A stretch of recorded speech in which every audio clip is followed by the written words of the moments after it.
what does figure out your values mean? So I wanted to hear your input on what you had to say with that. You started to talk about it out there. What were you drumming up? Because I think that's what probably the person needs to hear. Yeah. So I had a hard time figuring this out myself for a while. And it's actually one of the questions that Kat, my girlfriend of 2 years, for anyone that doesn't know, when we were first talking and everything, like that was one of the things that she would ask me a lot. It's like, what are your values? Like, I don't know what you mean. Like, yeah, it's one of those things that's so broad yet so specific that you don't even know how to come up. You don't even know how to define it. yeah, So And it's something that you it just sounds don't like a think about dumb. that It sounds much. like right. Like, how often do you think about my values are? Like, you never think about that. right. Until somebody asks you, and then you're kind of dumbfounded because you don't know how to answer, like you just said. Yeah, so the fact that you don't know how to It's- answer it is actually, you could look at this question and be like, oh, that's a dumbass question. What do you mean? How do you figure Right. out your values? What are your values? Like, what do you mean? Like, but it's actually not that dumb of a question when you sit and analyze it. So I think How do you figure them out? I think what it comes down to is you got to ask the questions of what drives you, what do you have that you don't want to lose, what do you want in the future that you don't ever want to see go away, and what are you willing to do to protect the things that matter to you, and what are those things that you want to protect. I think that's it. I knew you'd come up with something. That's Yeah. a really good list. Yeah. That's a really good list. Yeah. That's how you form your values. Yeah, we don't know. If you haven't thought about it, like the person that's asking the question, how do you figure it out? It's like, it's a really hard question for you to nail down because it's very broad, but it's also something that is ever present for all of us. Everything we do is based off of our values, but it's kind of unconscious. So, and then people that have values that we would look at and be like, they obviously don't have very good values, or they don't have family values, or they don't like this, that, the other. You could see through their actions. Yeah. But if you were to ask them, it's not really like, well, screw my family. It's like, because they're out doing whatever they're doing that would look badly on anybody that's around them. It's not the way that they're thinking, but it is part of the way that their life is put together, just because the driving force behind what they're doing and how they're acting all the time is based off of the values that they hold and what's most important to them. Yeah. So for a lot of people, I mean, biggest thing is, what's your value? What do you want to protect? Yourself. Yeah. So what do you value most is like, most likely it's going to be yourself. But then a lot of people don't have a lot, like they don't have a good way of understanding themselves either, or what really the finality of their life is either. So it's not so much like base preservation a lot of the time, other than just monetary scarcity is one of those things. Makes you very aware of what the things that you value and what you have to protect. But people that aren't necessarily in that position, or they are and it's generational rather than having it happen in just one lifetime, it changes the way that your values are put together and how you act. It's like somebody that's lived in scarcity and it's generations of scarcity and people have come up with that mindset. It's not going to be like acquiring money to actually get out of it. It's acquiring money by any means for protection. Yeah.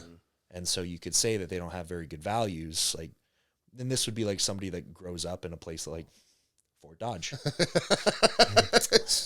Yeah. I'd say parts of it. Yeah, for sure. And you just got to do what you got to do to survive, right? That's like Maslow's hierarchy. Like, your hierarchy is you protect yourself, then you can protect others, and then, Yep. I mean, yeah, that makes perfect sense. Yep. But then there's also this weird dynamic that we have in our world at this point that it's not as clear cut as that, because we don't all live in objective reality all the time.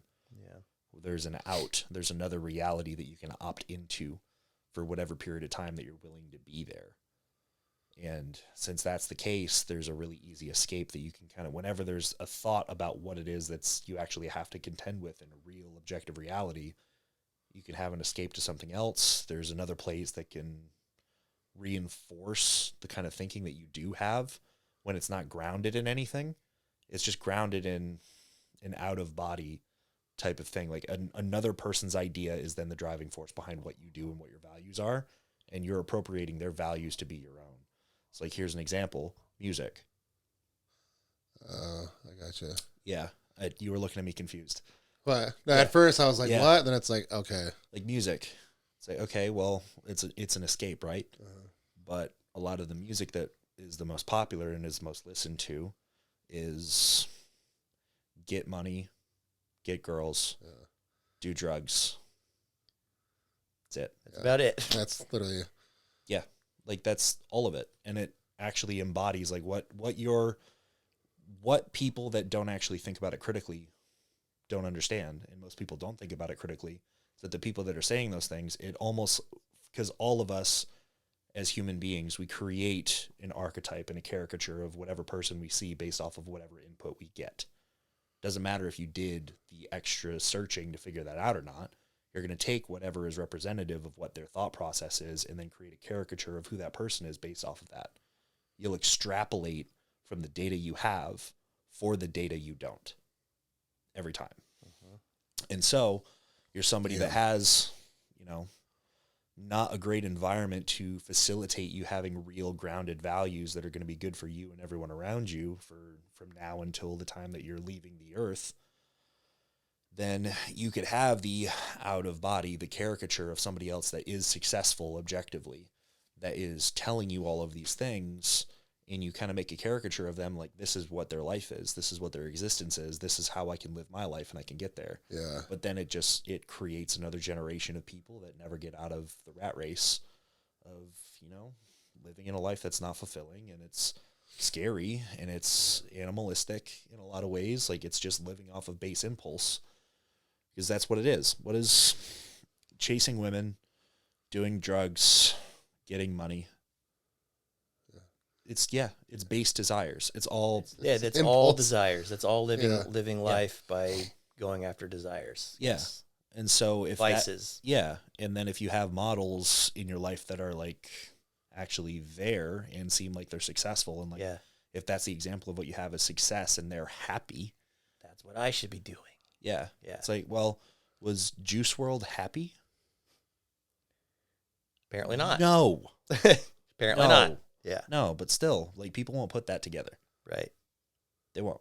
Right. And so that's an easy example, is just through music, because it's so impactful, and it is another person's voice telling you things, and you're assimilating it, even if you don't think you are. Yeah. Is Juice WRLD a rapper?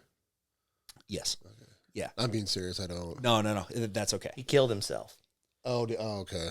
OD'd. OD'd, whatever. Yeah. Either way. He always talked about killing himself, right? Well, he always talked about, like, it's actually kind of sad in his specific case. I wasn't even a fan of his when he was alive, actually. I actually got into it later on and listened to some of it. And with the weight of his death added to the music, it made a lot of sense, because there was a lot of music that was talking about, like, I'm only here for the people that listen, and pretty soon I will be dead.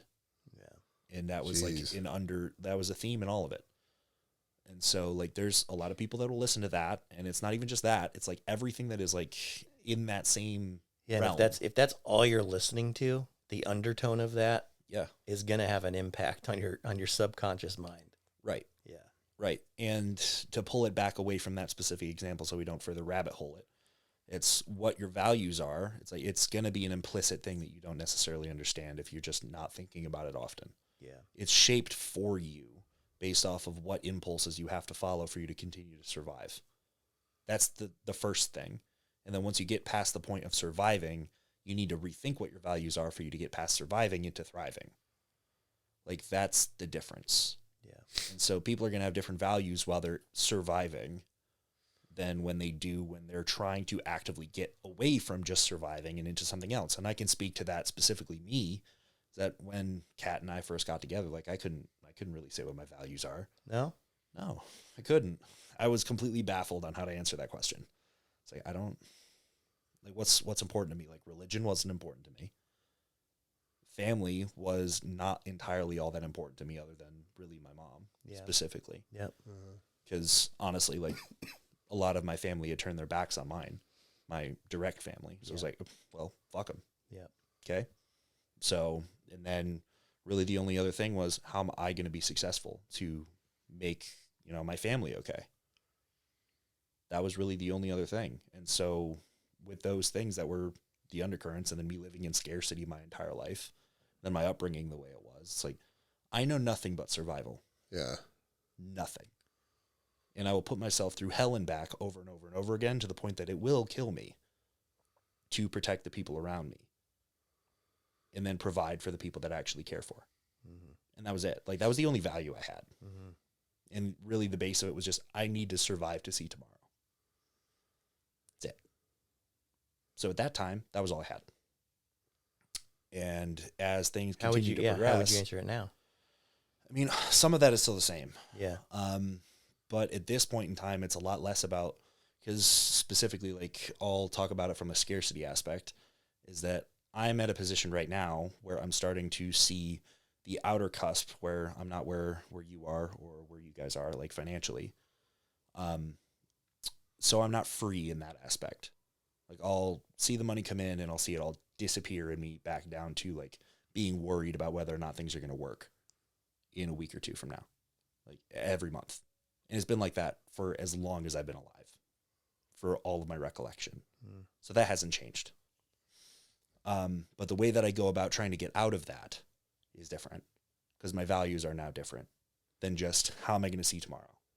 It's like, how am I going to actually get myself out of the place where I have to put myself on the line necessarily for me to make that happen? Because it's always been at any cost. Yeah. At any cost. And I've talked about this, I think I've talked about it on the show before. Yeah. Is that in college, I put myself into the hospital a handful of times because I pushed myself so far. And there was one of those times that I was in acute kidney failure. Yeah. Like, I'd very well, if I kept going instead of actually doing the smart thing and going to the hospital when I did, I probably could have ended up, like, dying. Yeah. Very likely could have happened. Mm-hmm. And there was not only one time of that. And I'm pretty sure the one person that would actually be able to speak on it would never speak on it. But the girlfriend at the time, back then, would vouch. It's like, I didn't give a shit. Did not care. As I was sitting there at my desk, having to get my work done so that I could get my grades, so that I could be successful, so that I could save my family from being in poverty forever, and watching my mom die an early death from stress and overwork, didn't care. I was in kidney failure, still writing up a project. Just push. Yeah. Yeah. Yeah. I told her, I was like, when I'm done with this, I'll go. And if I die before then that's the way it goes. If you make it to the end of the project, yeah. Yeah. If I make it to the end of this project, cool. Send it off, I'll go to the hospital. Yep. But I'm not getting up until then. If I die before that, that's just the way it goes. Well, that's how you can tell you're stubborn in your values, too. Yep. Whether it's at that point or when they change. Yep. Like, you've been to that extreme because that was your value. Like, if it changes or adjusts, obviously, which it did, you'd still be that stubborn to protect your family and protect yourself. Well, not yourself with the kidney failure, but you were sacrificing what your health was for the betterment of your family, which is a good value. Yep. You know, as far as protecting your family. So that says a lot from your standpoint, which I don't think, I mean, you can't really find many people, if at all, that would be able to say the same thing. Mm-hmm. You know, like you said before, when you think about values, you think about yourself. Yeah. It's almost like they might have gotten to a certain point of feeling unwell, not to the point of renal failure, but they'd be like, all right, that value is being pushed aside. Yep. I'm becoming priority. Yep. You know, but yeah, or they would tell that story like he is and just completely exaggerate. Or that, yeah, they not, would totally bend the. But the thing is when you know people like Nick that's what I was just going to get to. Doesn't exaggerate. No. That's not an exaggeration. If No. he's saying that, like, you know, that's what I mean by big difference. You can't find people that would say that and be 100% and it's genuine. Yes. Yeah. Yeah. That's what it was. Not I had a tummy ache. Yeah. But I'm going to make it sound like I almost died. Yeah, providing for my mom. Yeah. Like, I still have the blood work and the urinalysis from that. Yeah. So I was in a bad place. Anyway, so as things have changed and gone over time, like the 5 things that I came up with there for what your values are, I mean, I've kind of gone through unconsciously, not thinking about it through that lens, but just kind of trying to actively at this point in my life, trying to shift that. Yep. So that I can think more about all of those things, like looking at where I came from, what I want to protect, what I've always wanted to protect, what I want to have in my future, who I want to have in my future, what I have to do and how I have to behave to be able to provide that to happen. What kind of life do I actually want to live? Which is the question that I never allowed myself to ask. which is really the one thing that changed, other than me also thinking, because I was dead set that I wasn't going to live past 25 because of what I was doing to myself, that it didn't matter who was really in my life, and I didn't really care. It's like, I've told you, I don't know how many times, like, you were my first real friend, like best friend that I actually shared my entire life with. Yeah. And had that kind of like interpersonal connection with on that level. Because I shut myself away from everybody for my entire life, because I had already known, like, okay, like, I just got to do what I got to do, and that's it. And I know it's probably not going to go well. And then as things kept going, and I already knew I was going to do bodybuilding too. So at like 17, I already knew that, and I was already making the plans for that happening. I went through college, and in college I started using PEDs and everything, and I was like, okay, well, I'm still going to run my life the way it's going to have to be ran, but I'm trying to chase a dream too. And if I have a limited time to chase this dream, it just is what it is. So with the health already being what it was, didn't really care. Like, Yeah. okay, if this kills me, it kills me. Which we've talked about on the podcast too. Yeah. Episode 1, yeah. Yeah, because I can only speak on it because I was there. Yeah. Did not care. Yeah. There's actually a part of me that was hoping it would. Yeah. Yep. Yeah, we've all been there, I think. Yeah. Because the thing that I was trying to protect was so huge to me. And what I had to do was so huge on a daily basis. And the kind of things that I had to just put up with for me to just make it through another day was so much. Yeah. That I was like, okay. Yeah. All right. If that's it, that's it. Yeah. But it's like where I'm at in my life now, it's just like I'm able to disconnect from all that. Yep. And not have that pressure and feeling, and just take a step back. Mm-hmm. That's what I want you guys to be able to do. Yeah. Which I'm getting closer. Yeah. And that's what he did and she did moving down here is like they got off the train. Yeah. Like, it's okay. Yeah. You know, to take a step back, because what good is all this if you're dead? Right. Yeah. And you're not providing for your mom at all. I know. Yeah, it's and like that's a shift that's been changing for me, especially more recently. Yeah. Especially like it was probably like half a year ago. Like, especially in my relationship with Kat, it's like getting to this point. It's like I have to think about like real future stuff. Like, Yeah. yeah, so like, I have to actually be present, and I have to think about like what that's going to have to look like. And it's not just about me like sending enough money home. It's about actually being present in a life that matters. That's right. And having friends that I care about. Yeah. That actually matters for me to be. Yeah, your mom's going to be much more happy to have you here. Yes. Living on the fucking side of the road together if you have to, or in a van. Yeah. Versus you killing yourself just send her money, you know. Yep. So I think you're turning a good corner. Yeah. Yeah. And we brought it up on that episode for what your values are, because it's a value proposition that you get into in any relationship you ever have. Well, we were talking about finding your identity. Right. But we were talking about it through the lens of like, for you to figure like whether or not you're going to partake in what kind of any relationship, emotional, business, or like interpersonal directly for friends. Yeah. We were talking about it like that. Yeah. If you're going to be in any sort of a arrangement of any kind, you kind of have to know what your values are. Yeah. That's how you find out who you are, because there's enough reflections of who you are and what your values are through everyone else that's around you and all the events that happen. Yeah. And so you don't really know what your values are until you have to sit and think about it, or the world sits you down and tells you, forces you. there you go. Yeah. Yeah. Yeah. Because the world will sit you down after long enough. Yep. And tell you like, hey, this is it. This is where you're at. This is who you are. Whether you like it or not, this is who you are. Yep. And it's your job to either change it or just deal with it. Yeah. And so for the person that's asking how you figure out your values, cite back those 5 things. Same one more time. I can't. I can't either. Fuck. What were the 5 things? Can't. Shit. You're gonna have to rewind. Yeah, I can't. That was good. No, because it's and I don't have any shame in saying that I can't bring them back, because it came right off the top. I know. Well, they were heavy questions. Like there's some, those are things you have to, you can't just hold up there. No. I mean, that's stuff you really have to think about. Yeah. You know. But those are, and I came up with those on the spot because what are the things that actually got me to, because this might even be more valuable than having the list, is that the way that I thought about the question, because I had no idea how to answer it earlier. Yeah. When you brought it up, I was like, Me neither. That's why I asked you. Yeah, I have no idea. When I'm stumped, I ask GLOFF. Yeah. You asked the question. It's like, I don't even really know exactly how I'm going to answer that, because I know innately what my values are. And I know that I'm also actively trying to change them. But I don't know how to put it in language. Right. So it's a really ethereal thing that language does a really bad job of actually, like, it's limiting. It's limiting. It's very limiting. And so thinking about it from what it really is, it's like, what do you have? What do you want to have in the future? What are you willing to do it? Get that? What are your actual reasons for actually wanting those things? Do you need to change any of those? Are those things really you? What is it that you actually want? What do you want to have in your life? What do you want to protect now and later? What do you want to provide for in the future?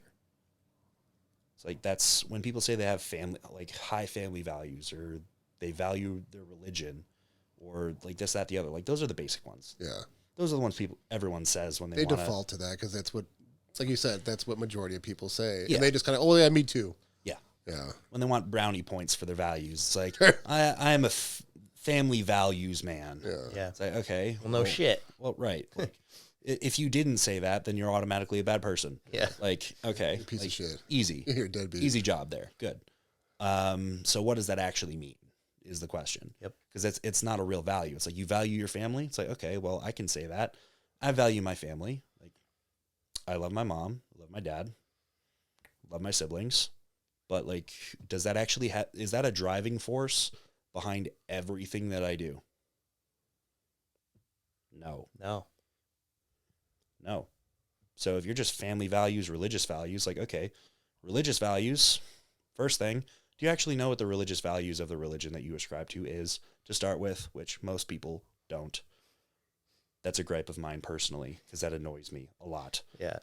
But then, if you're actually living it, and those are your values, you shouldn't have to say it to start with, because your actions should actually just show it.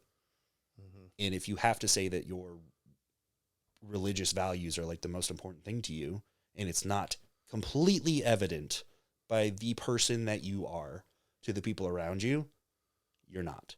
Yeah. And that's the same thing for all values. But those being the two biggest ones, easiest ones to debunk. Yeah. Because everyone says them. But that's not it. It's such a platitude that it doesn't actually lead you anywhere. Mm-hmm.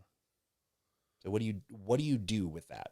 Like, if somebody that's actually asking this question in good faith is sitting back and they're like, what are my values? Like, I value my family. I value my religion. It's like, okay.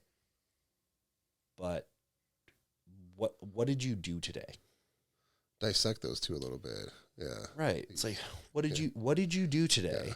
How many of those things and the reasons why you did them actually tied at all to that?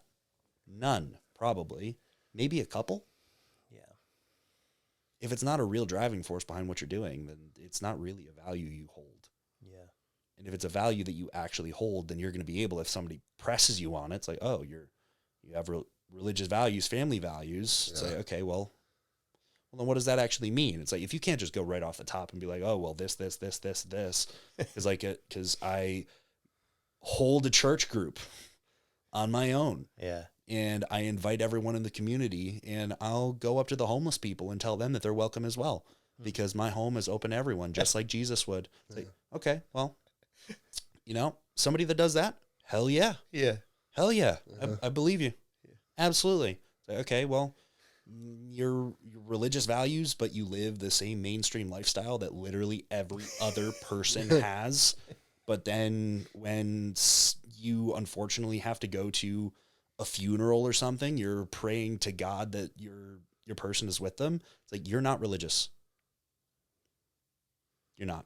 Mm-hmm. That is not a value that you hold, because you don't act on it. Yeah. It's just something that you have as a backdrop that you can just use as like a stand-in for a part of your personality or your actions that you don't follow through on. Yeah. And that's the same thing with every other value. Yeah. That's true. And that is why I had you answer the